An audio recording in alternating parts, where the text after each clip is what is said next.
سیاسی عمل میں مذاکرات کی گنجائش ہوتی ہے اور ہونی چاہیے. تو اگر وزیر اعظم نے پرویز خٹک صاحب کی سربراہی میں ایک ٹیم بنائی ہے تو اس اقدام کو آپ مثبت لیجئے.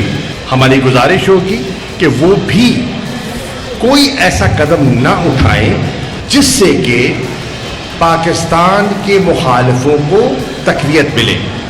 اور 27 تاریخ کو بھارت نے کشمیر پر قبضہ کیا، سری نگر پر چڑھائی کی، مارچ کیا، فوجیں اتاری اور ناجائز قبضہ کیا 27 اکتوبر کو.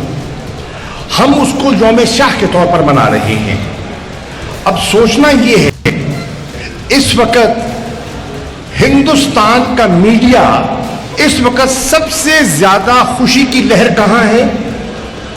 دلی میں. اور دلی میں کیوں ہے؟